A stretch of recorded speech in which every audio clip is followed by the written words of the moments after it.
Good morning. Welcome to the Mesa City Council study session for May 1st, 2025. I am not Mayor Freeman. Mayor Freeman and Councilmember Adams will be participating by Zoom with Mayor Freeman joining till 8:30, and I see them online. Mr. Adams, how are you? I'm well, Mr. Summers, Vice Mayor. Thank you. Thank you. Mayor, how are you? Great. Glad to be with you virtually. Excellent. So all other council members are present. Item number 1 is to hear presentation, discussion, receive an update on the fiscal year 2025-26 proposed budget. Ryan, good morning. Good morning. Good morning, Mayor. Good morning, Vice Mayor and Council. So today we're just going to give a brief update of the fiscal year 25-26 proposed budget. With me is Christy Griffin. She is the Budget Operations Coordinator, and we'll be going through this presentation. So what I wanted to start off with was, this has been a culmination of the past for city staff. I'd like to thank all of the departments. They work very hard behind the scenes to put this budget together along with the city manager's office. And so we start this process way back in October internally, and then we come to the city manager's office in January and February, and then also then to council in April. So what we take is the council priorities, which were established and revised in March, but then we went and did the proposed budget in April, and also the capital improvement program in April, and then you saw a lot of the department presentations in April. Now, moving forward, we'll go with move forward with the action of adopting the budget here in May and June. Now I'd like to pass it over to Mr. Brady to talk about the enhanced core services that are included in the proposed budget. Thank you, Brian. Mayor and Council, I just wanted to take a quick opportunity as we're getting near the end of the budget to kind of maybe reset a little bit about the conversation and the perspective of what's taking place in the budget. Because I think, and it rightfully so, we spent a lot of time having a lot of detailed questions about operations, about capital projects, about delivery of services, and they're all needed to have those conversations. But sometimes we recognize maybe we hadn't done a very good job of kind of establishing the bigger vision of what's happening in this budget. This is a significant budget as far as what it is bringing into or providing additional service to the city above and beyond the current level of services. I know we spent a lot of time talking about the 2% reductions, efficiencies, but I think maybe in our focus of that, because of some of the things that we got hit with that were unexpected, such as the rental tax, the significant increase in wages for sworn, we probably didn't spend enough time talking about all the additional new services, enhanced services that are in this proposed budget. And they're coming, in many cases, these are unprecedented as far as the amount of additional services we're providing, and historically adding services that we haven't increased in decades. So let me just start off with, first, we're adding 2 new fire stations in this budget, right? The Lehigh Station 223, the Haas Crossing 224, and all the staffing that goes with that. That is absorbed and reflected in this budget. But as we know, in the presentation from the fire department, they truly believe that as we add these new stations where they're needed, we will start to see a reduction in response time. But there is a significant budgetary impact that we're having to deal with in this year in the budget that we see in this year. And the next slide, we again highlight, and this will be opening up pretty soon, the Northeast Public Safety Facility will be coming online. Obviously, that also has an operational impact to the city. This is the first police substation that will come online since 2005. So 20 years, it's been 20 years since we've added a police substation with all the complementary staffing that goes with it. And then another fire station. Let me just say, I'll take a point of kind of personal pride here. In the last 20 years, once the two stations 23 and 24 will be built, of course, it'll be about 20 years, we will have added 8 new fire stations in the city of Mesa. I'm just going to venture to say there's not very many cities, certainly in the valley, that I believe has been that aggressive in adding new fire stations. And when we talk about the fire station, and that's usually, done through a capital project, through a general obligation bond, that gets reflected in the secondary property tax, but then we have to staff it up, right? We have to add, 12 new crew members per station. So it's almost 100 firefighters that have been added into the budget to complement or to support these fire stations. In addition, we've rebuilt one, we'll be rebuilding 2 fire stations. So this is a huge commitment that's inside of this budget that carries through since we've added those stations in the past. But again, 3 new fire stations will be up and operational and within the next year. I think that's a significant opportunity for the city and seeing its commitment to public safety. And then we'll continue on the ambulance services, right? We talked about that at the very beginning. Brian, remind us the number now. We just added how many new ambulances recently? So yes, Mayor, Council, we purchased 7 new ambulances. We have added, with this addition of the transport, 59 FTEs. So that is 48 FTEs for the ambulances, so 8 crews. We also added 5 for a rover pool. And then also we added 5 new billers because of all of the activity that will be coming in, and also a coordinator to oversee that. Now, eventually, the hope is we've established the rates to recover that cost, but initially it doesn't, right? The general fund carries that cost because we're purchasing the equipment and standing it up. So the fees are intended to recover that cost over a short period of time, but it's initially you see that expense in the budget and it's significant. And then let me go on to the library. We've got the Gateway Library in this budget. It is being recognized, those expenditures are being recognized in this budget. We have not built a full-service library since 1995.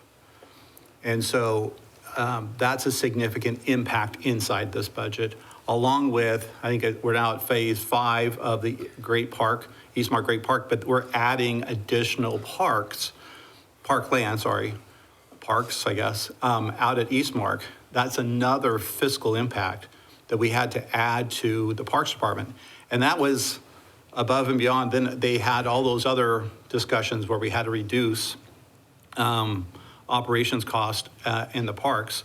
But this park is still in the budget. I think it's close to $500,000 a year, and operational when those are up. So my point is that we see, when we look at the budget, there's a lot of things going on, and it's very complex in the sense of all the moving pieces. But for the citizens of Mesa, truly, and I know I'm not covering everything, but I wanted just to highlight there is some historic, opportunity, generational improvements, projects that are included in this budget, whether it's fire stations or police substations that we haven't built in almost 20 years, and libraries that haven't been built since 1995. And all of that is reflected in some way, right, inside the budget. And we see that in the dynamics of numbers, especially in the proposed budget. That's where you see a lot of that dynamics as far as expenditures and what's happening and our ability to absorb that over a period of time. Now, of course, we've talked about continuing programs that were funded through ARPA, that as we went into or during COVID, we realized there were a lot of programs that we stood up that were like, this is really providing a great service to the city. It's providing tremendous relief to public safety, the behavioral health services, the Solari contract. We recognize, you heard the chief, the police, you talk about how helpful that's been to support the officers out on the streets and having to deal with mental health crisis. Well, the same thing applies off the streets, right? We recognize that we can't do law enforcement and, trespass people and solve homelessness. It just doesn't work. The Off the Street program has, while it's not solving homelessness across the city, but for those who come through that program, that an officer, when they find someone out in a park or somewhere outside of unsheltered, and they're looking for help, he now has an easy way to refer them into this program.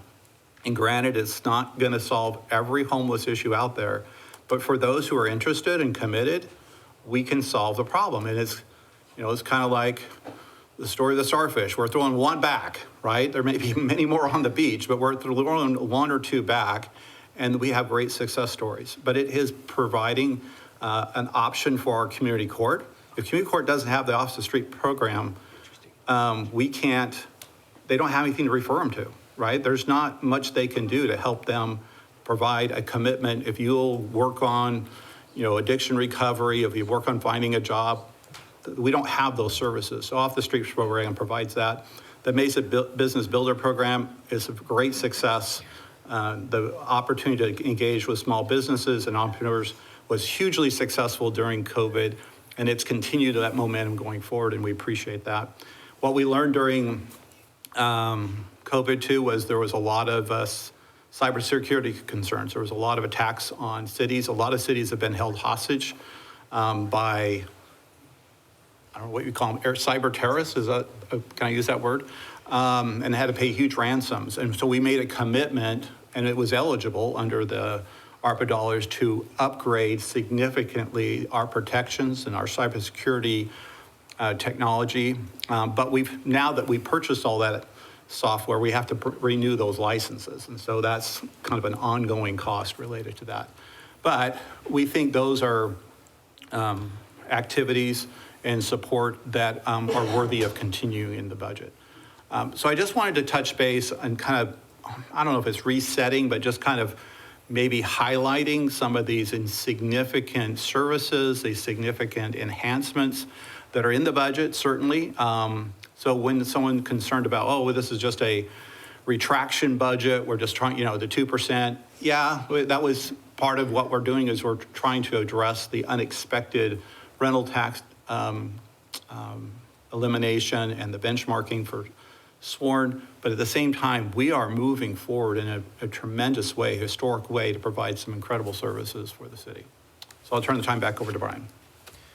So thank you, Mr. Brady. Mayor, council, so to go off of that, this is just a kind of reminder, as Mr. Brady indicated, that we have had some more enhanced core services, but still keeping in mind the budgetary impacts of some of the things that we've been having the past couple of years.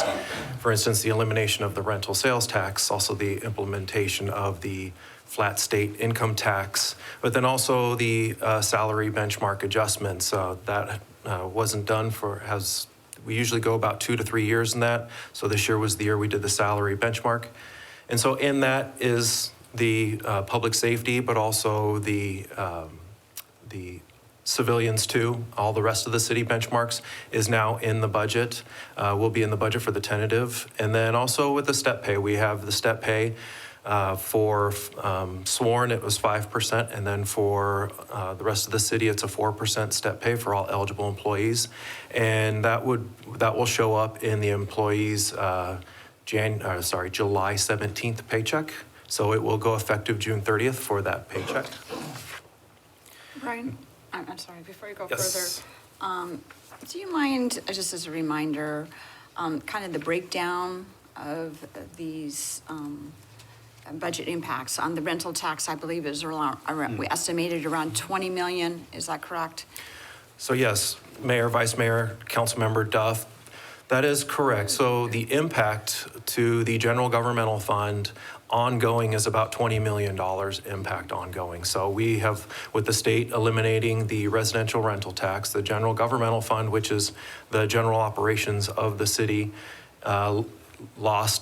basically eliminated $20 million ongoing. So that's about $100 million throughout the forecast that the city will not collect Over the now. 5 years? Over the 5-year forecast, yes. So, and the flat tax, how much does that affect us annually?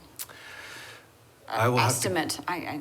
Yeah, I think it's kind of hard, but I think it was about 7 to 10 million or more with that impact ongoing, so. And then the employee, the benchmarks and step pay? So the benchmark and step pay for citywide, it will be close to about 27 to 30 million dollars ongoing. All right, thank you. So the next section I wanted to talk about was some follow-up. So there was a discussion earlier in the budget presentations, I believe it was with the police department, about the utility fund transfer. So what I wanted to kind of do was step back and go through two phases that the city uses when doing the utility fund transfer to the general fund.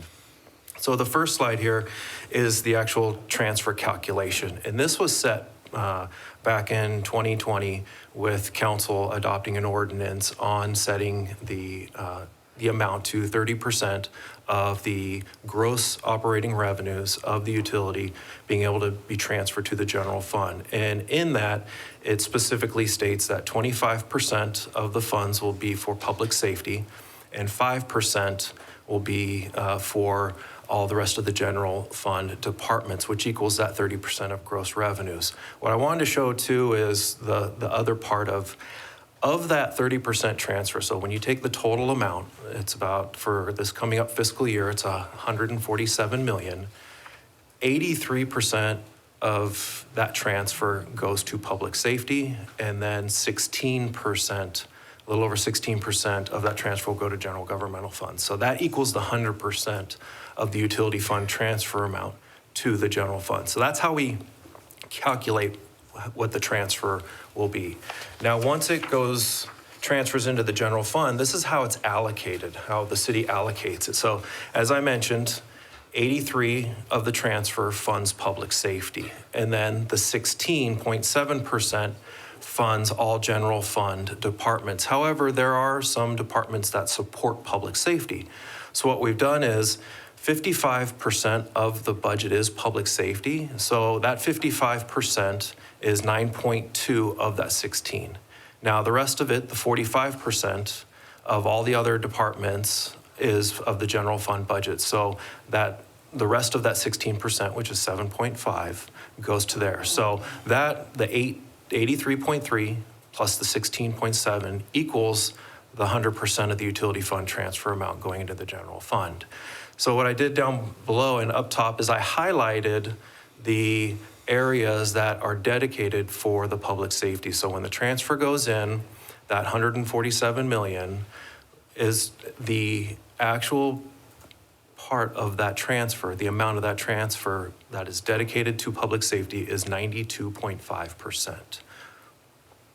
So how that flows into, if we go to the next slide, what we show is a public safety pie chart. So over on the right, what I wanted to highlight was the utility contribution, and it shows 136.1 million. So if you take that $147 million, which is the 30%, 92% of that 147 is $136.1 million. Now the rest of it will then get allocated to the other departments. So what I wanted to show here also was on the outer ring is all the funds, revenues that the city receives that support the public safety. So 32% is the utility fund transfer. We get some of the quality of life supports the public safety. And then you see about 53% is just regular state sales tax, city sales tax, state shared revenues. And then the departments do get some fees here and there through the department.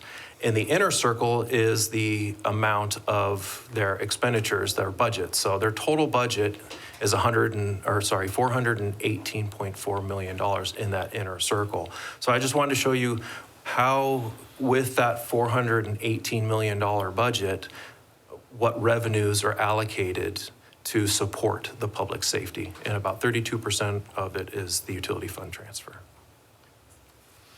Questions? How is the general fund represented in that circle? So the general fund would be minus the quality of life. So the general governmental fund is two funds. It's the general fund and the quality of life fund we put together as the general governmental fund. And the quality of life portion is, of that revenue is the $40.3 million. So of that, I would have to say subtract the 40 million from the 418, so you're about $378 million is the general fund itself. But And then into the quality of life would be 40 Council, we million. consider the utility contribution part of the general fund. But if you, so that's why he's But answering. that can be confusing. Okay, so if you want to take, so the quality of life is a dedicated sales tax, Right. right? The utility contribution is a transfer from the utility. After that, everything else, the other things that are in the smallest wedges on top, those are fees, what the court collects in fees or. So through those departments, Yeah, they're, fees. So if you want to talk about, so if you see the big green slice, I don't know what you call it, big green band going around the side, you can see that's where that comes from, right? What's that source is, it's the sales tax, the state shared revenues, another revenue. So $220 million from those sources also support public safety. and those sources go into the general fund and then that Yes. comes out. So Right, if- we're just trying to show you, if you were trying to separate separate it out. the and- utilities and the sales tax, could you say the 220 then is what's coming out of like general fund dollars? Or is it I think just the way not as you want to black and define it, white? I think it is. Okay. Yeah, we think of all of that, the green, the purple, because they all float from a fund perspective. They all go into. They all the go into the general fund, right? But because, yeah, we don't, yes, that's the easiest answer to say it that way. The general fund becomes kind of this big, pot. it kind of absorbs a lot of things that come into it. We don't typically do, I mean, we don't spend a lot of time focusing on how this works other than the blue, the quality of life and the utility contribution. We want to make sure we're accountable to say, here's where that money, because that's specifically by an ordinance or by a sales tax dedicated to public safety. So we want to be able to show those.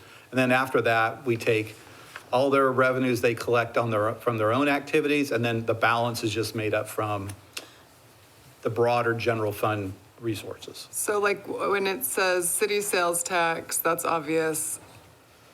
I guess what I'm saying is when someone is wondering like where all that money comes from to go into the general fund, it's from a lot of different places. Yes. Not just from the citizen sales Yeah. tax. There is a chart, I don't think we have it today, but there's a chart in the budget that'll show the general fund similar to this. And it'll have Where it's all the from. resources that are going into the general fund and then how it's split out. So we can provide that to you, but that's right in the front of the budget. So yeah, Mayor, Vice Mayor, Council, what Mr. Brady is talking about is indicating is when we do the tentative budget adoption, attached to that is 6 pie charts. And in those pie charts, we have 3 pie charts that are overall citywide of the total budget, but then 3 pie charts that just show the general governmental fund and how that splits out, where the resources are coming from, what the department expenditures are, and then what the expenditures are by category. So with that, when the tentative budget is presented for adoption on May 19th, part of that attachment will be those pie charts. I'm just thinking of like some different questions I've gotten Yeah, from people. no, and that's how a it great works. chart, Yeah. that we should get you that chart. But another way of looking at this, if we didn't have, and we've always had it, right? But there's always this conversation about the transfer. If you don't have the transfer, that's $136 million. While it represents 30% of the total public safety general fund budget, that 136 million represents about 45%, 50% of all of the other total budgets for all the other operations. So it's a huge, I mean, it's only 30% for just these 3 departments, but it represents, am I pretty close? The public safety represents 50. Well, the 136. Oh, the 136. Yeah. 45% of everything else. So it just shows you why this is so important for us to maintain. Again, that's why I wanted to highlight all those things I just highlighted at the beginning, all the fire stations, the new police substations, the ambulances. that's why there's historically always been this utility transfer, because absent a primary property tax, this is how we've been funding public safety. Yeah, okay.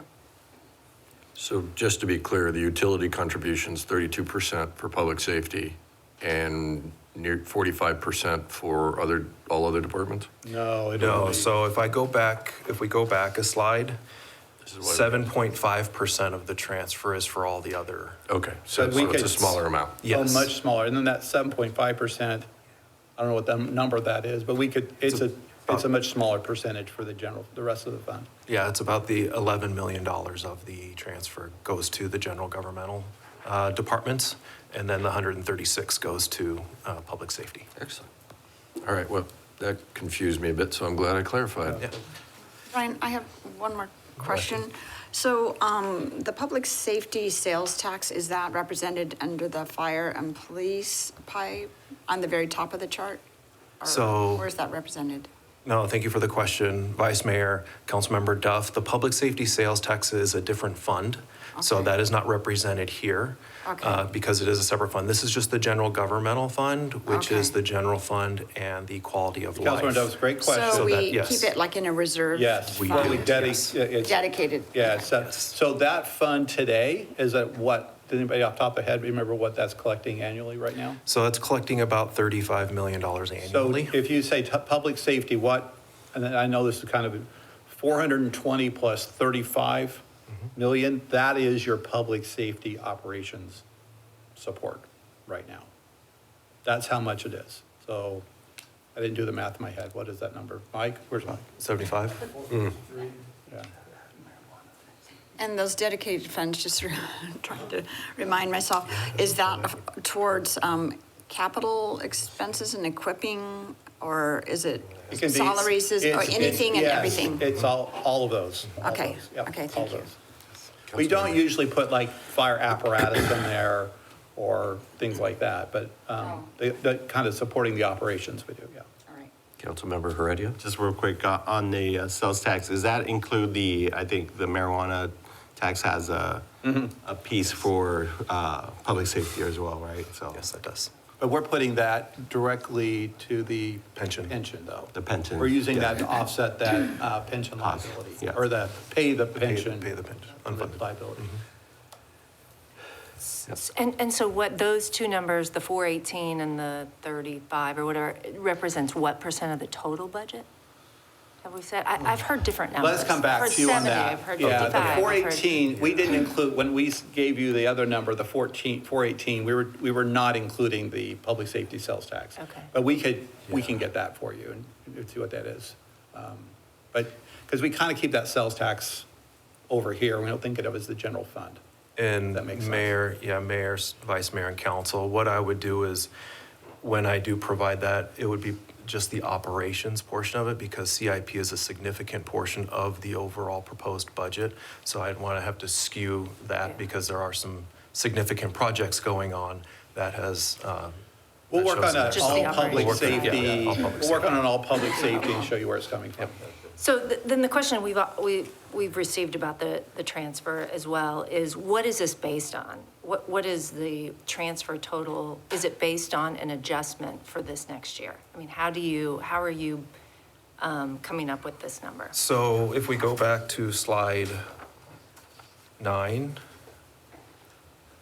the transfer, the top line, the transfer is determined by gross utility revenues. So we take the gross revenues of the utility fund minus the pass-throughs, which is the electric pass-through and the gas pass-through. Okay. That is considered the gross revenues of the utility fund. We take that number and then we multiply it by 30%. And that 30% of those gross revenues is what comes up to the transfer amount. And that is set by the ordinance that council adopted. Right, so is the gross revenue based on from From utility 24, fees. 25? Though, I guess what I'm asking is, have you assumed an adjustment for 25, 26? So, Which Yes. would increase the gross So, revenue? Councilor, we That's what I- assume the proposed rates that are in the forecast. And what are those? What we've shown you in the past, the Okay. 3, 4, and it varies by the utility. It can be 4%, it can be 5%, whatever have those in the plan today, the forecasted anticipated rates. And so those are in there. And so we just assume those are part of gross revenues. And Okay. I think that is, that's a question people have. You know, what are we assuming they're going to be just adjusted for? yeah, but for so this we don't back forecast? into it that way, right? We have to make an assumption Right, in for fairness sure. about what rates are going to be in the future. Yeah. But what you're going to see here in a little bit is what we're, just like the general fund, right? We're looking at the integrity of the fund and where it stands as being able to, the revenues paying for the expenses versus what the reserves look like. And that's what we come back That's to how you council and come say, okay, here's what's the adjustment. happening. And typically, right, what's driving utilities is the capital program, the capital projects, right? How quickly are we bringing on these significant capital projects, whatever they might, plants, pipes, whatever they might be. And you're going to see, we're going to show you in a second, it's a challenge, right, for our utility in the near future to maintain the reserves at where it should be. But we have not made any different assumptions right now on what we showed the council as far as future rates. Now, in the fall, we're going to have to come back and have that discussion about, is it enough? You know, what's the impact of adding these capital projects? Why do we need these capital projects? And how does that, you know, maintain the integrity of the utility? So when did you show us those rates? When we pass, Back- when we do the rate, back- when we do the yeah. rate increases, we say, here's what's proposed for this year, and then the future years look like this. And based on. Just trying to, yeah, maintain that reserves and the integrity of fund. Because I think legitimately so, if we're basing our budget, if we're backing into the budget, it's going to be hard to change that, right, during the utility discussion, right? Because we've based our budget on an assumption of revenue received from that fund. So, That's why we have the reserve fund. Vice Mayor? Councilmember Adams? Yeah, yeah. Quick question, maybe a comment and a question. It seems to me that we're almost baking in an assumption that we're going to increase rates or be forced to do so because we're operating on an assumption, yet approving a budget very soon that apparently relies on assumptions. So if I'm wrong about that, I'd like to hear an explanation, but it almost seems to me to be a predetermined thing that we're going to be, by approving this budget, we're basically saying, okay, and we know we're going to have to increase rates in the fall. Am I misunderstanding something here? No, not at all. We have that conversation every year. We have for the last 20 years, right? I mean, everything we do, whether it's even the general fund, we have to make assumptions for what is happening in the next 5 years. If we didn't and we just zeroed them out, you would be in the hole within, you know, days after approving the budget. I mean, so we have to make an assumption. Every utility does this. You can go and see what their assumptions are. You have to build those into a system that it makes commitments, especially on the capital side, right? Chris was here talking about what commitments are on the capital side. And those projects take years to develop, but when they come and we sell the debt, we have to make assumptions about the impact of what the rates are going to be clear out into 5 and 6 years, because that debt and those capital projects continue to come online throughout that period of time. So it's just like when you approve the capital budget, yeah, you're making an assumption that at some point you're going to have to pay for the debt to do that. And that's why we give you the model that says we're going to build into the model these rate assumptions, at least for the next 5 years. Whether they're going to be sufficient or not, we're trying to give it our best guess. Today, we would tell you, even what we showed you last year probably won't be enough. You're going to have to take a critical look. Now, the council has many levers, right, to pull on a budget. You can decide then, if you don't like the rate increases, you want to reduce the rate increases, that's fine. Then you have to make the decision, which capital projects are you going to delay or not do? And then what are the consequences to growth, to replacing old pipes in older neighborhoods? I mean, those are the decisions that have to be made. One of the reasons we wait till the fall is because we don't want to, in the past, we were implementing rate adjustments this time of the year right as our residents were going into the heavy use on water, and we felt like that was a huge impact to have those rate increases hitting in July or August. So we've deferred that until the beginning of the year, and so we have the fall to continue to look at, what's happening in the utility, the usage of the utility, and then we can make those adjustments then. Can I make a comment on that?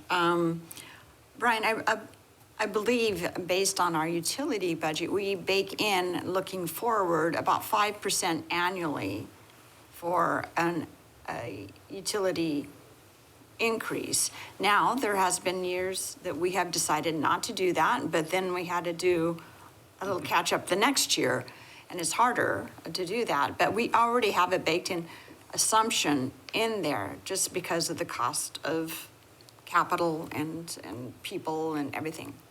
Yes, Mayor, Vice Mayor, Councilmember Duff, we do, we look at each individual utility, and as Mr. Brady indicated, it will depend on the utility itself. For, I believe, for instance, residential, we have a 6% smoothed out throughout the forecast. I think for commercial, it was closer to 9 or 10, smoothed out throughout the forecast.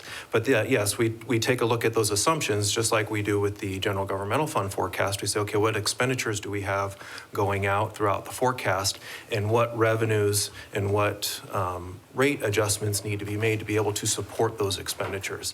And the other thing that I wanted to point out too is that the rates that are in effect today, they are the ones that are for the majority of the revenue for next fiscal year, because the rates will not go into effect until usually about February 1. So the rates that are effective today are really the ones that we're basing our revenues on, and that the departments look at to say, okay, what's the account growth going to be? What estimated are we looking at for usage? Because is it going to be are we looking at a hot year or a wet year or anything like that? So when we're doing those estimates, we take a look at the percentages, because it's different between if it's a landscape or if it's electric or if it's gas. We take a look at those operations to see, okay, what is a sufficient adjustment to be able to support the operations for that utility. Mayor, Council, I'll say this again. We've talked about this. If we didn't do that, if we just looked at next year, there are communities around us, right? They end up doing 90% rate increases because they didn't do that. For us, it's just in the fairness, we're trying to be, I guess we're getting a little, we get a little confused when we get criticized for showing these multiple year proposed, anticipated rates or what they need, because we're doing that in good faith to be very transparent about what's happening. When you make commitments to build out, large treatment plants or put in large pipes to bring new water into Mesa, we want to show not that we're going to try to recover that in 1 year, but we try to spread it out over a 5-year period of time, maybe more. So that's what this is all intended to do. It's intended to show, what we anticipate. Councilmember Duff's absolutely correct. There are times when we've had that 5-year number and the council says, we're just not ready to do that again in the next year, and they can make that decision. And then some years we go, oops, maybe we shouldn't have passed on doing a rate increase because now we're going to have to be more aggressive. So we can have that conversation in the fall, but that's the pattern we've always used to try to be very transparent and looking out into the future. I think there's this idea that somehow we're using this to supplement the general fund first. It's not. Because that's already built into, and it's been there historically. This is not new. This is how Mesa has funded public safety in the general fund for decades. And so what the ordinance did is to put a boundary on it, because before, frankly, we'd get to this point in the budget about right now, and the council go, well, I really think we need more police officers, or I want another fire station. How are we going to do it? Well, the sales tax and the state shared revenues weren't going to support it. Well, let's just increase the transfer again, and we would just do it. And so there wasn't any, not going to use the word discipline, there wasn't any structure to that, right? It was just like, what do we need to fill the gap? And we recognize we started getting a lot of comments from our rating agencies. It's like, what's your policy? How do you decide, looking out in the future, what you're going to do? And we recognized we needed to put in a formula by ordinance that would determine what this would be about. So we couldn't get to this point and go, oh man, I think let's have 2 real-time crime centers. So let's just increase the transfer. We now have to live within those percentages, and that's why it was put in place. Before we move on, Councilmember Adams, did you have any follow-up on your question? No, thank you. Appreciate it. Mayor Freeman, do you have anything? I do. Thank you, Vice Mayor. Listening to the conversation, I think we've made assumptions for this year's budget. And because of that, we know that we will have to draw down our reserve fund, which we haven't really discussed as of yet. With that said, we'll have to balance our budget based next year on our future forecasts. And so I feel as we go through our budget that we're doing due diligence and meeting our obligations. And by also, again, using our reserve fund as an anchor right now to get us through this tough time, and then we can make challenges, decisions in the future. I'll end with that. Thank you, Vice Mayor. Thank you, Mayor. Councilmember Goforth, were you? Yeah, no, I understand, Chris, what your feeling of here we do this planning till we do this forecasting. I think it's smart. Everyone appreciates it for sure. I think what the questions we get is really particularly what is the assumption, right? We know you're assuming an adjustment. What is that? Sure. It's not whether we're doing it or not. We know you're doing it because that's good planning. Absolutely. Yeah. I just want to know what it is. Yeah. And me too. And we had that discussion back in the fall. I can't remember exactly what the forecast called for. So it seems like Yeah. it could be answered fairly simply. No, it could. And Councilor, No? maybe when we, what's the slide with your utility fund? Maybe when we put the schedule out on the utility fund, like you're going to see on slide. 14. Yeah, we're 14. talking about assumptions and My point is, we could forecast slides are coming include, up. what I'm saying is we could have this 14. We could have that slide, and then attached to it, we could show you what the assumed in the forecast, Yeah. what the rates are associated with this. Would that be helpful? I think that'd be Okay, helpful. we can do that. We do that when we come back in the fall. We haven't, but we can just add that onto here. Yeah, because, and again, I appreciate that we have this discussion in the fall, but it truly is going to be hard to go back when we've, made a budget Sure. now. I hear what you're saying. Sure. And made decisions based on this budget. It's going to be kind of difficult. We have done it, it sounds Right. like, but to really say, you know what, we're not going to do that. We have all these assumptions in this budget, Right. and now we're not going And to do that. council, remember, council always, even when we approve this budget, that doesn't mean you don't have the opportunity, during the year, you can decide not to approve capital projects, right? And that will certainly have an influence Yeah. on, the forecast. And you can see, right, in this forecast, it's not, it's struggling, right? With in a couple years out, that we're going to have to review that and see what what we can do to kind of change that trajectory. It comes out better in the 5th year, but in between, there's some tough years there that we need to address. And the question is, do we look at it do we defer projects? Do we have to have rate increases? We're really working hard to make sure we make the adjustments on the commercial side. Share of that. But yes, Councilman, we will be glad to include at least the assumed rate increases that are associated with these numbers. Thank you. And oh, by the way, I want to also just take out of this discussion, we don't use those rates and thinking that's going to drive the transfer. Okay, what's the number again? Last year's transfer amount was how much? 135. 135, and this year it's, 147. okay. So. All right. Brian, you're doing an excellent job of the presentation. Thank you. So We've now- talked a lot about assumptions in the forecast, so the next 3 slides are about forecasts. Why don't we move on to that? Without objection? Good morning, Mayor and Council. So as we are finalizing the budget for next year, we are making constant updates to the current fiscal year estimates.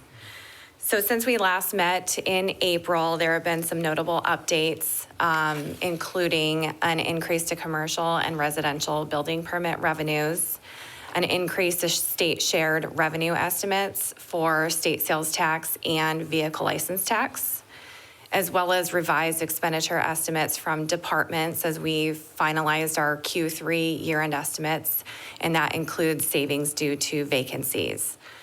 So while these are one-time savings, they do impact the fund balance, and therefore they flow through the forecast. And so what I mean by that, when we go look at the general governmental funds forecast, in the second column is the projected fiscal year 24-25. Down to the net sources and uses, we can see that it's now a negative 4.3 million. In April, that had been a negative 18.1 million. And then as you look in the final column, all the way to the right, the fifth year of the forecast, we can see that the estimated ending reserve balance is now at 9.4%. In April, we presented that at 7.8%. Yep. Councilmember Spilsbury. So you're saying those reasons you said on the slide before made up for about $14 million? Is that what I heard? Those were, yes, Mayor and Councilmember Spilsbury, those were the most notable and significant updates that were made, though because our forecast team is making updates to our revenue projections from the state and various other sources, as well as the estimates that we receive from departments, there are some other updates that have been made. It's just that these are the most significant and notable. But they equal about the 14 million that you are. So is it, you said a negative 18 to a negative 4, so that, I mean, that's where I got Right. 14 million. But do we recognize that at quarters? Is that how it works? Like once the quarterly finances are all tied up, that's when we recognize that. We don't necessarily see it month by month. We're getting very close, we're getting much closer to the end of the fiscal year. So now Christie gets out and starts really asking hard questions. The department's like, okay, you have all these vacancies. You're not going to get all these filled before the end of the year. So we can start taking more So by quarter savings. 3, We don't you're gonna reduce see- their budget. We just make the assumption you're not going to be able to fill these positions. You're going to have some vacancy savings. Or we see, was it permit revenues are higher than we had originally forecast. We also have our sales tax forecast, and we take the additional, we've had some months that are a little bit above what we had forecast. We don't change the forecast. Okay. But we take what we've already received above the forecast and include that in here. So it's just kind of our end of the year, kind of like getting ready to close it out and grabbing everything that we can find as far as savings or additional revenues. So you wouldn't necessarily see that kind of a dollar amount by Q1 or Q2, but as we're getting into Yeah, Q3, closer to, we know, it's- now we can push hard on the vacancies and we say, okay, you can't hire that person or that, we're gonna have some savings there. Yes, so this is kind of the end of year, we are able to do this kind of uniquely now. We wouldn't be doing this at the beginning of a fiscal year. And what about then at the end of the fiscal year, at the end of Q4? That'll Do we just fall, see it? that'll fall out in after we get the audit numbers, what's it called, the ACFR numbers, you'll start seeing those updated, and then we'll have actuals. Okay. There may be a little adjustments there too, but Because I know Councilor Heredia made that point last week or the week before, that like, you've been doing this for a while, we always see a much worse scenario down the road Right. than what we actually ever experience. right. But, so this is kind of how that happens. we're very conservative. That's the one we always try to be very conservative. We only take the revenue realization when it actually happens. And then we take the savings when it happens. Now, the caution here, they're only one time, right? So Right, on those, we yes. don't recur throughout the forecast. We just take them for this year. Right. So that helps, buys us more time, provides a little more savings, but it's not a ongoing improvement. I think my comment to this, going back to the previous conversations around the ending reserve balance and the counter argument of, I also think, the strategy, the forecasting is a good model here to keep, but, when we look at 23 and 24 actuals at 35%, I also would say that having 35% is a little high for an ending reserve balance when we're providing all these services, right? And so just that counter argument of, I think it's important to look at, along the way of how we can make sure we don't burden the residents. But in my years here at the council, again, we've had the ending reserve balance anywhere from like 25 to, now 35%. I think the model it works to ensure that we have that outlook, but also I would, the 35% is, I would say, a little high in what we have. It's a good ending point for us for the future, but when we provide all these services for people that depend on these services, it's a moving target, right? Every year, that's why we do this work, and so I'll just remind my colleagues is that I think this is important to look at, and how do we balance based on having all these moving pieces each year of what comes in and out, right? So Yeah, I appreciate it. And Council, I'll go back to the beginning. One of the reasons I wanted to make the point about this kind of generational investments in Mesa does have a significant impact on the budget.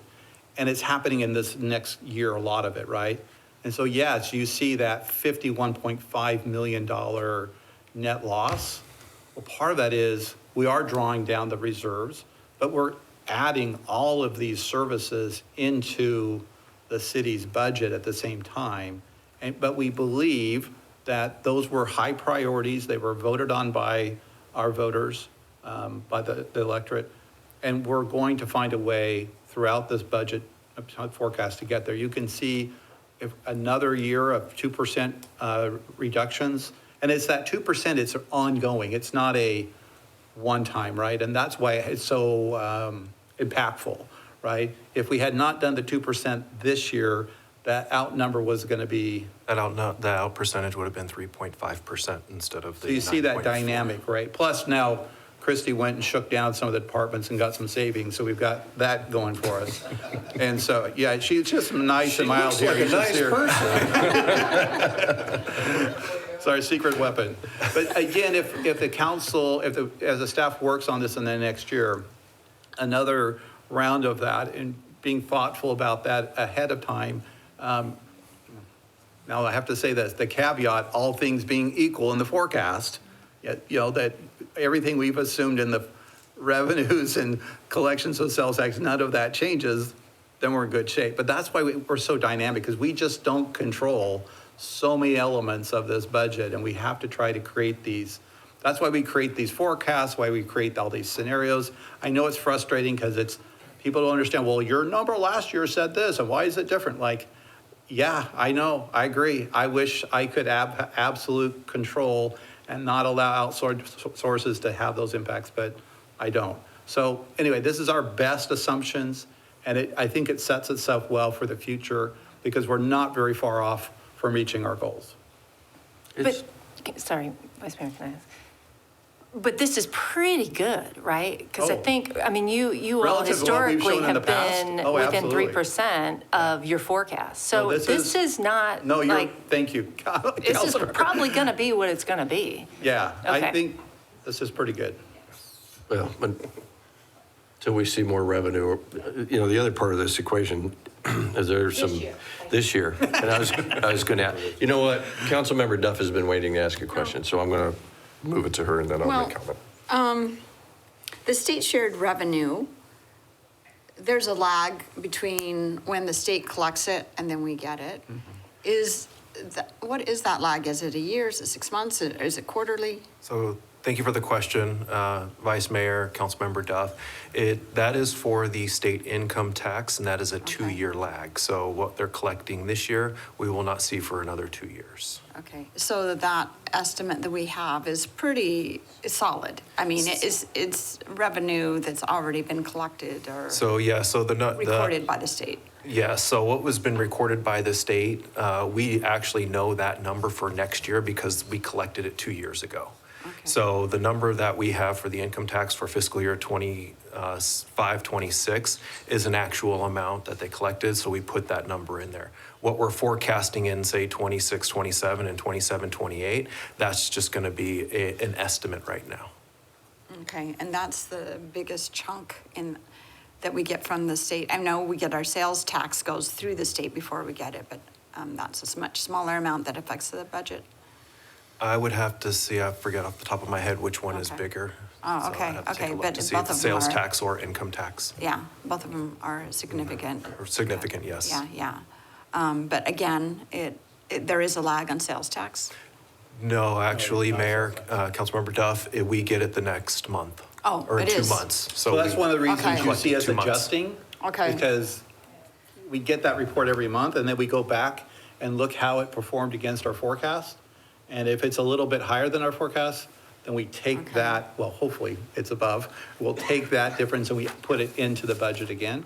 If it's less, then we start adjusting. So, but we don't change the forecast, right? We dynamically change the forecast as we see new variables that need a change. But we try to keep the integrity of the forecast, but the performance monthly, if it's a little bit above, then we'll put those additional revenues into the numbers here. But you only treat them as one time. So you- But we're anticipating an increase in both the income and sales tax. We project the income tax we have lowered from previous years because of the flat tax. Right. So, but however, for the state shared sales tax, we do have some growth in there that we have calculated and along with the city sales tax we have done.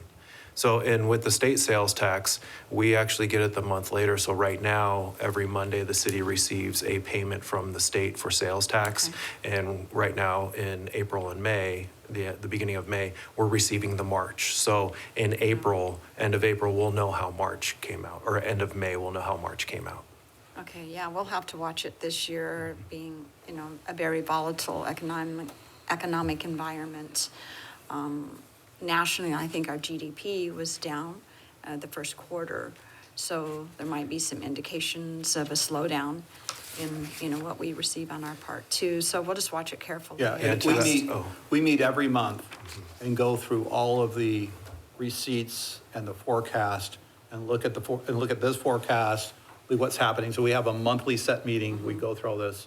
Mr. Butler's been very much active in part of that now, and so he'll continue that, I'm assuming, going forward.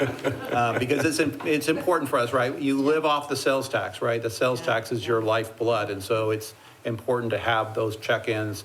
So we have a monthly set meeting where we're reviewing all these and looking at how it compares to the forecast. And we break out that sales tax.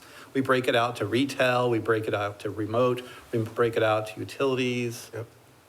There's Rentals. 5 different ways to Restaurants and slice bars. and dice it, so we look at all that. And you provide that to us, which is. Yeah, well, that's true, appreciated. yeah. But I'm just saying, we are using that monthly to kind of keep adjusting and looking at our forecast. And that, to that point, that's when we adjust it. We meet monthly with the city manager, however, with the quarterly year-end estimates, that's when we'll update it to see, okay, how is the sales tax coming in? Do we need to adjust that revenue? And we look at that on a quarterly basis. Vice Mayor? Mr. Adams? Just a few comments and an observation and perhaps a question. I think I want to recognize Chris and the team for their good work in these projections, and that's pretty good if you can come in over the years as closely as we have. Also recognize Councilmember Heredia's comment about the reserve balance being perhaps a very handsome number right now, and that we have made these commitments to, and I agree with the city manager that some of these projects are I think the term used was historic, and we're investing in our community, and I get that and recognize the fact that we were presented with some unusual and perhaps unexpected expenses that we've had to adjust to. So I understand where these numbers come from. I appreciate all of the departmental reports and the very comprehensive information that we've been provided. Referring to this general governmental funds forecast, I get where we're at with the current year. These things have to be, many of these things were underway. The surprise expenses hit us, and here we are. You can't just throw on the brakes. I think going forward, the thing that concerns me the most about this forecast is the net sources and uses, even past 26, 27, continue to be negative numbers. And I also appreciate the fact that just in a short period of time, these numbers have gotten better. And my hope is they continue to get better. And I think it's been mentioned that historically they have. But it is still concerning going forward in the long term. The question I have, and the term structural deficit has been mentioned a time or two over this process.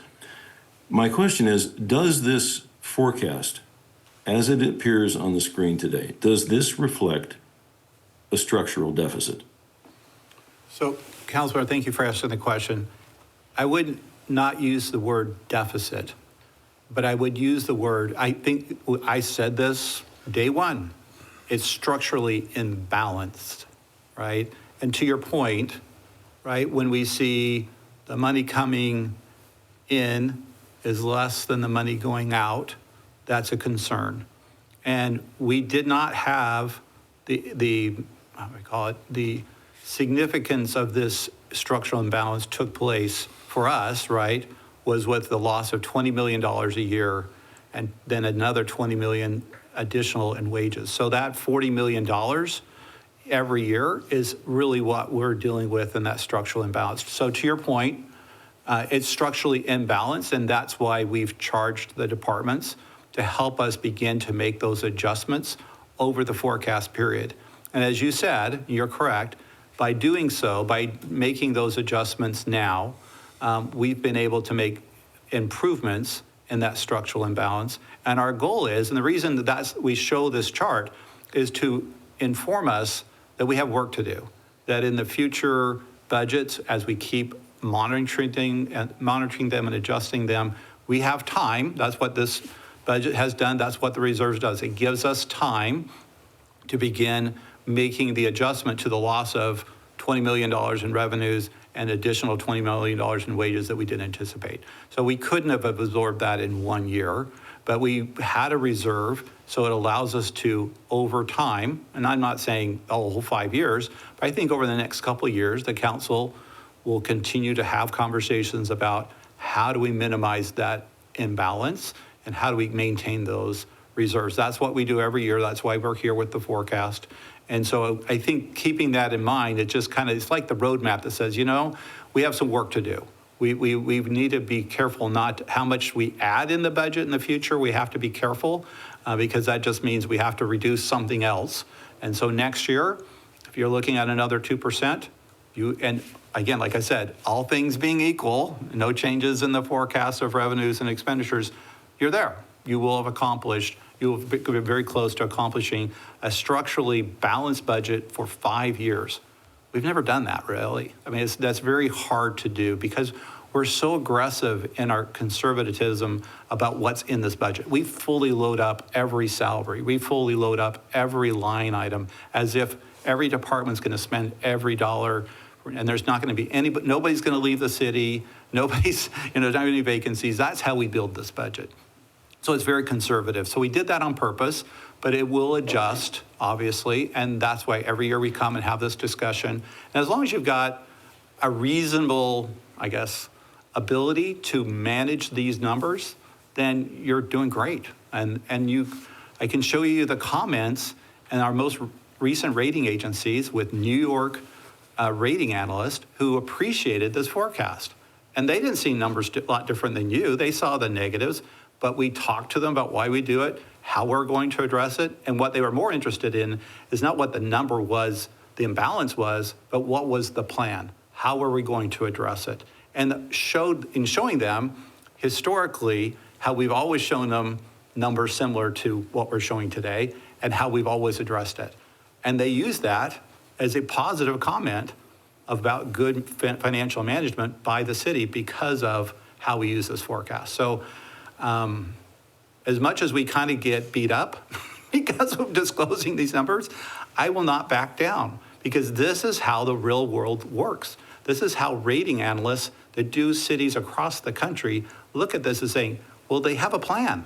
They kind of look out into the future and they have a plan. And they've been executing a plan for many years and they seem to always be able to manage it. And as long as there's the intention that we're going to manage it, we're in good shape. Chris, I appreciate that explanation and your good fiscal management. The last comment I would make is, we refer several times in these discussions to 2%. I would suggest that going forward, the council might be perhaps the driver of what that number is, not questioning where it came from, but typically, in my experience, those kind of directives flow downward, and I would just encourage us to have that conversation going forward. Thank you, Vice Mayor. I appreciate it. Yep. Mayor Freeman, I know you have to step off the line, so do you have any comments for us?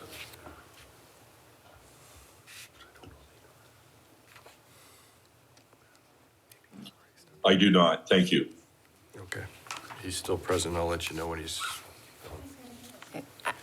I just need one, Councilmember. the 2% was just this year, right? We're not assuming 2% in the No, I'm just telling you that if you were to do it again, it would, no, it's not. It's No. not built Okay, into this perfect. number. And I'll just say this to Councilman Adams. I appreciate the downward approach. Well, this is a collaborative approach, right? We talked about the 2% months ago when we presented to council. So council wanted to do more, they could have said more, but I think you want to know it in the context of what's the challenge? What are we trying to accomplish? And we have those adopted policies by council, so we try to achieve those together. And by charter, the city manager presents the budget, and then we go through the discussions, and now the council can say, do we want more or less or whatever. So that's the process, and it seems to work very well. Thank you. Councilmember Spilsbury. So, Mr. Brady, at what month do you kind of give departments a heads up about the 2%? Yeah, so we're doing forecasting, every year, obviously. Somewhere at the beginning of the calendar year, we are, listen, we're trying to forecast out for the next, we're a year and a half out, or we're January, we're out 7 months or whatever it is, right? And then that's 7 months for another 12 months. And so, that's how we're working. We're trying to make assumptions based on that and the direction we get. So about February, we've already been working on it and trying to discuss what we need to do. February is when we'll go to the departments, and I think we talked to council, gave you a heads up that we're meeting with the departments on, I don't know, what's the second week of February? We do the kickoff, and we go in and they're all waiting for the city manager. What's he gonna say this year? Sometimes we've been January. We talk about, how in Egypt, sometimes there's years when they had to store the food and get ready for the difficult times. And there's sometimes when the plagues are here and we need to start doing the storage. And so we have these conversations.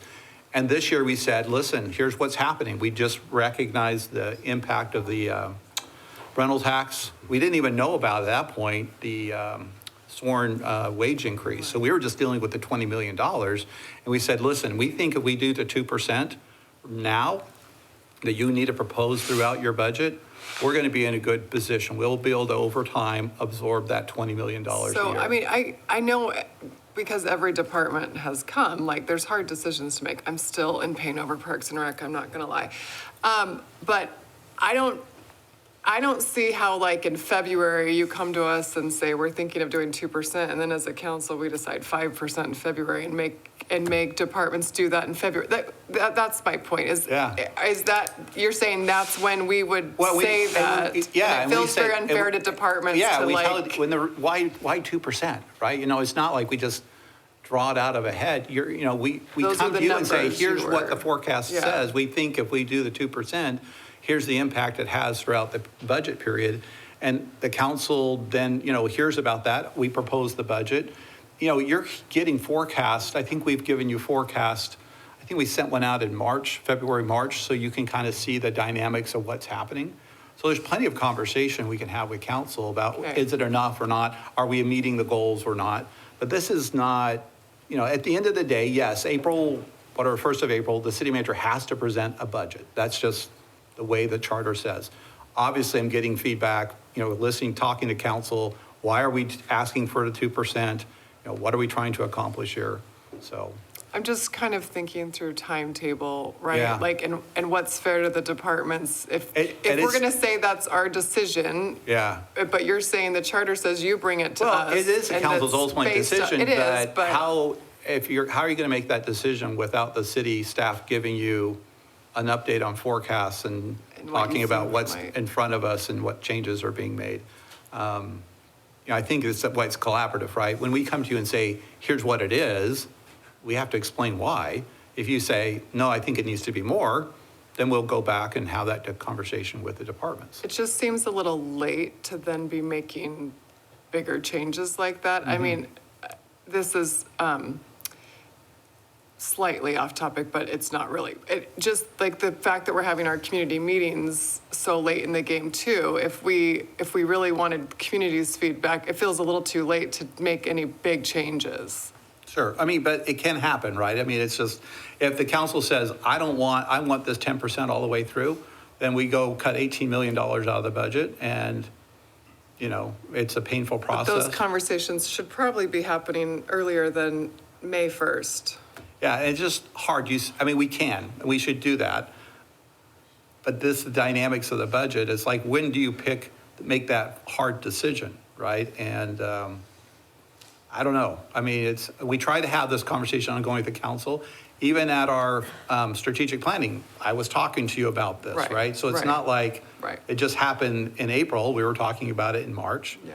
I think this particular strategic plan happened, and we gave you the forecast in March. We came to you before the strategic plan in early March and talked about this. So it wasn't brand new. So I guess if someone had said, hey, this is really bad, we need more, then we could have had that conversation too. Sorry to interject for procedure, but the mayor has left the meeting. City clerk, thank you. Please. Councilmember Duff? Yeah, I just wanted to comment that we are a city manager form of government. We are not a mayor-strong form of government. That means that the city manager manages and brings the budget to us. We are not forming the budget and then telling staff. It is a form of government that we're using our professionals to make these presentations and make these estimates and bring it to us, and that's the form of government that we're using. So I just wanted to clarify that as far as why isn't the city council coming forward and saying, this is the budget, and then no, we are not set up for that form of government. And I do appreciate the form of government that we do have, that we're using professionals rather than councils guiding us on financial management. Our reserve goal is like 8 to 10% as far as our policy, right? Yes, Vice Mayor, Councilmember Duff, that is correct. So the policy adopted by council each year is 8 to 10%. Our principle, what we like to do is 10 to 15%. Right. I know what we'd like to do, is much higher, but that would be our bottom line. So I don't like to see it depleted, our reserve depleted like this, but I just want to point out, even with the 5 years, we're at 9.4%, which is within the policy goal, so it's not like we're out of whack completely. But I agree, what Chris is making, the point of being unbalanced, that we can see this trend is continually depleting year after year. Thus, we have the luxury of time to decide as we go forward, we've got to make aggressive cuts to stop the bleeding, or we have to find other sources of revenue and put that on a ballot. And whether it be sales tax or other forms of revenue, other cities, Phoenix, I know Gilbert, have taken sales tax increases because of the rental tax revenue loss. So it is a sudden cut in our budget in a stable economic environment, and we're growing as a city, so that's unbalanced too. We have to adjust to what the state has given to us, and we've got to decide how we do that. We provide less services, less quality of what we do, or we find a revenue source. And we can discuss that for the 26 election, or, going into maybe 28. We have that time to look at, what is that plan going forward? But we don't have to make that decision in this budget, and I like the 5 years going out, so we can prepare mentally what adjustment are we going to make so that we can, stop the steady decline in our reserves as estimated. And of course, economies are economies, unpredictable in this environment. We'll have to adjust maybe even more. So I feel confident in this budget of where we are with the reserves we have. Looking at the 5 years, I think we're still safe, but yes, something needs to happen because we're unbalanced every year. But fortunately, we have the reserves to help us buy a little time, and how are we going to address that going forward? I agree. And also, one last thing on my comments is that our city clerk has been providing budget comments as we've gone along this process. So it's not like we haven't had any input from the public during this process. And this is the first year we're going out to the public. I don't think we appreciate, adjustments and where they are and the temperature of it, but I don't think based on what handful of people might show up, I would like to think our entire city shows up, but that we can make any radical decisions based on the comments that we get. We might make some adjustments to programs and such like that. I think it's just engaging people so that we keep in alignment with their values and how we go forward. Making more cuts. I think it's how we manage going forward and keeping them engaged, because we have some big decisions to make. But I don't see that 10 people showed up and start yelling and we say, okay, we got to cut the budget by 20%. We're not going to have those. We're going to just have strategic ways to deal with the decisions we have to make going forward. The public has entrusted us to confirm a budget, and we appreciate their input. But at this stage in the game, I don't anticipate anything radical from public engagement. Yeah, just my comment, I agree, we do have to get this back into structural balance. That's Brian's job to help us out, and apparently you shake people down. That's great. But we do, and it's something we'll work on. We've seen what the changes, the positive impact, the changes that you made have had on that balance. Something I know, I've had this conversation, I think, with Brian, that we don't bake into this pie, as we don't make assumptions on new retail or sales tax revenue coming off of new retail. And we know that we have some substantial developments coming forward already through planning from the restaurants in the area, but the auto dealerships that are looking to locate around the 24th, that's substantial revenue increases without having to have a tax increase that we could see, but is not in this forecast, and we make no assumptions on it. So we'll make those accurately as they build out and they start to come into the coffers for real numbers, right? So I think that's important to realize too, is that there's growth. You have one more slide. You think you can make it? You just go to the very end. Skip it. So as we wrap up today's proposed budget update, we are looking forward to the 2 city budget and finance community meetings. The first will be held next Wednesday, May 7th, at the Red Mountain Recreation Center at 6 p.m. The next one is the following Wednesday, May 14th, in downtown Mesa at the Post. And then on May 19th, we'll have the fiscal year 25-26 tentative budget adoption. On June 2nd, we'll hold the public hearing and adoption of our 5-year capital improvement program, followed by the final adoption of our fiscal year 25-26 budget that will be held in a special council meeting, and then a public hearing on the secondary property tax. On June 16th will be the adoption of the secondary property tax levy. Very good. And Councilmember Duff noted the public comments that come in through the online blue card. They are right here. We have them. Do somebody want to say how people can participate online if they can't make one of these two meetings to submit an online blue card? Sure, Vice Mayor Summers. On our website, actually it's on the budget page of the website, they can find a link information. There's FAQs on there already, and then if they have further questions, there's a link where they can submit a comment or a question.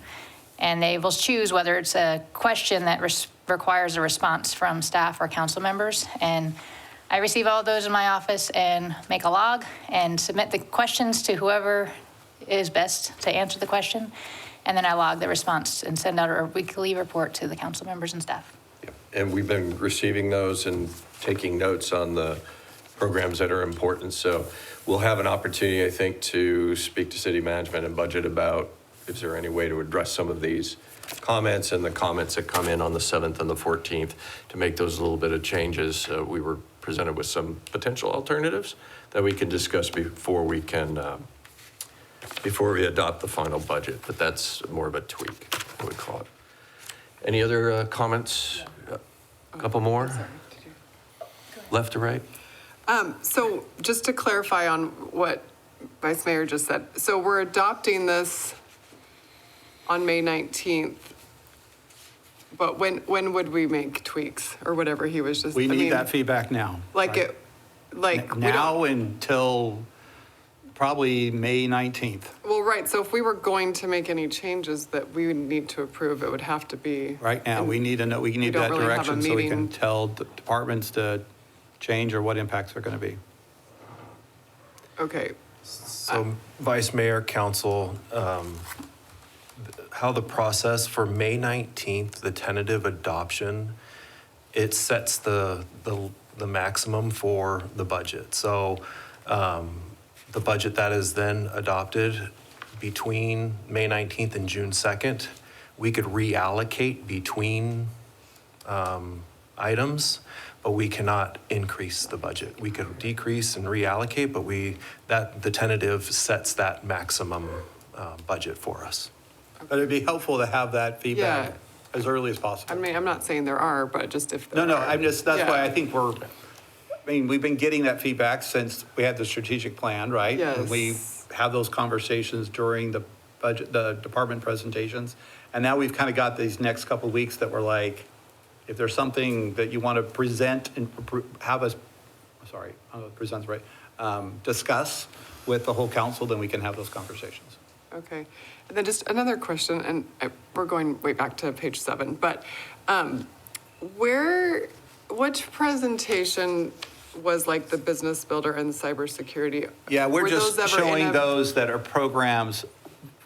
We kind of made those decisions last year, but that we would continue, and they were already starting to get funded into the general fund at that time. Okay. Well, we knew that they were going to continue, I guess, is what we talked about last year. Okay. So they're just ongoing, like the business builder, the council said, this is a great program, let's just keep it going. And it became part of really the studio's operations, right? But we used as long as we could of ARPA dollars, and as soon as those ARPA dollars are spent by the end of '26, then So- we'll, in the forecast, then they've been picked, Okay. we're, to keep the studios running, we're going to pick it up with So general fund dollars. through this next budget, they're still ARPA funded, yeah. but we're looking at. Well, it's the middle, I guess, of the year, because it's to December 20, it's the December, January timeframe. It ends at the end of the year, fiscal, the 25? calendar year, yeah. 26.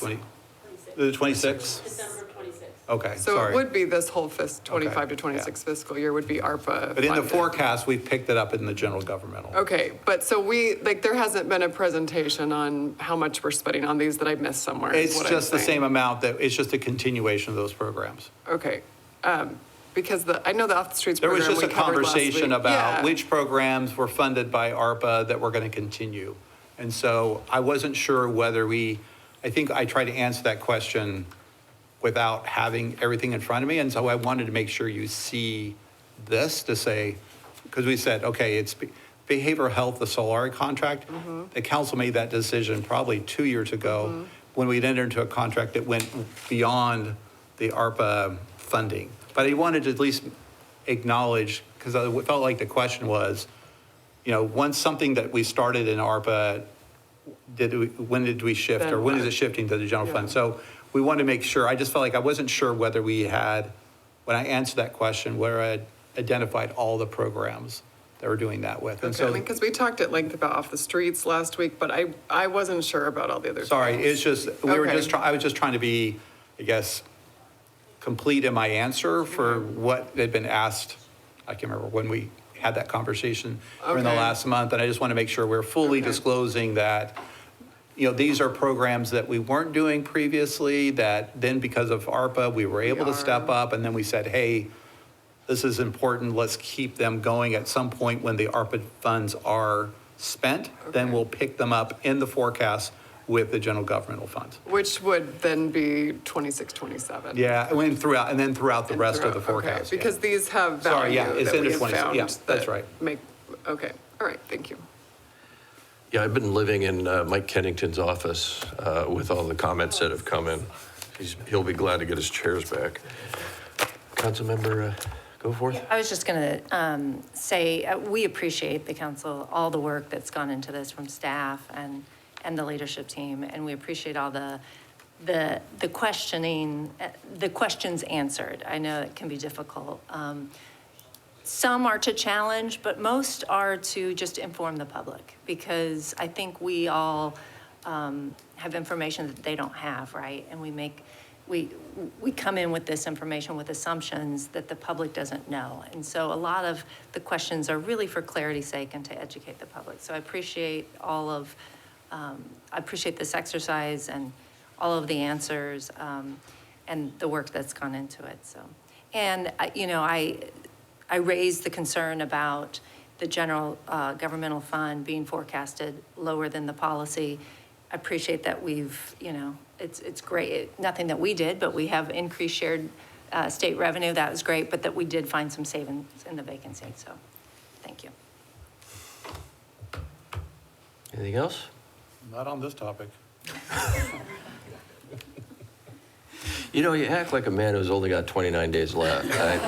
I'm trying to give you my best effort before I leave. I think it's a solid 30. It may not be all that you need, but I've been doing, yeah. All right, item 1A is mercifully put to rest. Thank you so much for your presentation, Brian. And Christy, for your shakedowns. That's awesome.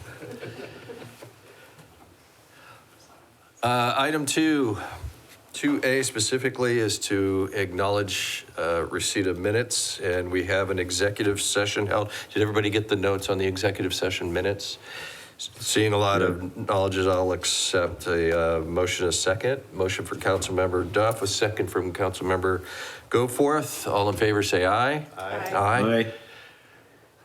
I heard 6 ayes with the mayor absent for the vote. Thank you. Item 3, right? Current events summary, meetings attended. I have a ton, so I don't know if Councilmember Duff, would you? Sure. I actually took a little time off at coming back on Monday. I've been busy. On Monday night, I attended the form-based code public outreach meeting at the Post. We had a small crowd and had discussion about what form-based code means in the downtown area. It was a good discussion. Thank you to the Urban Transformation Department for putting that on and handling the questions. on Tuesday, Councilmember Spilsbury and me, I think we were the only two at the Mesa Community College President's Advisory Council, in which we took a tour of their health sciences department, which is quite impressive of the work that they're doing there in exercise type physiology and things. And then after that, it went to the ZAP, the Generation Gap presentation put on by the Economic Development Department, looking at different baby boomers, millennials, generation X, I don't know, all of them, and how we perceive and work in this world differently, and to recognize those and how we work with different age segments of our population. That was a really great presentation. I enjoyed it. And last night, the mayor was there for a little while, and Councilmember Spilsbury and I attended the CAP, the Central Arizona Project, East Valley Cities dinner. There was a presentation on what's going on with our water supplies off the Colorado River, and the disagreements going on between the upper basin, and we're in the lower basin states. We made a 20% cut in our use of our take off of it. And so there's a little bit of a battle going on. We'll see if the federal government can step in and help with that. But regardless, even with our rainfall coming in, the runoff is significantly lower than the rainfall. The rainfall percentage, because it's so dry and hot, so it's definitely painted a picture that our water supply, we can expect a lot less water off the Colorado River, regardless of our rights and how we deal with it. So as we go forward, there will be some announcements, I'm sure, on declaring a different stage on the drought contingency plan. So it didn't paint a really good picture, and we'll just do our best to go forward. And I appreciate the smart moves that we're making in investment and being able to treat water and reuse it in our exchange. We're doing some really good measures, although I know it's difficult on the construction, it's difficult on the budget, but we're preparing for the future. So I'm glad we're making those investments. Thank you. Julie? It's a good thing you talked about the CAP dinner, because I would not have said all of that. On last Thursday, Vice Mayor Summers, Councilmember Goforth, and the mayor and I were all at the We Run Mesa award ceremony at Stevenson Elementary. We talk about the We Run Mesa a lot, but it's always just so great what Nicole's doing and helping these kids in our city. Idea Museum had their fundraiser on last Thursday night called Igniting Imagination. Wanted to thank their staff and everyone that helped with that. And then on Friday, I was able to do the Lorax reading at Madison Elementary for Arbor Day, talk about the importance of trees and our environment and taking care of our planet. On Monday, I had the chance to go and thank our AARP Experience Corps volunteers that help with our reading literacy initiative that go in and help tutor the kids. There's 55 volunteers that help with that program at 8 different schools, providing over 3,000 hours of volunteer work there. So we love that program. And then yesterday morning was the East Valley Mayor's Prayer Breakfast over in Tempe at Sun Devil Stadium.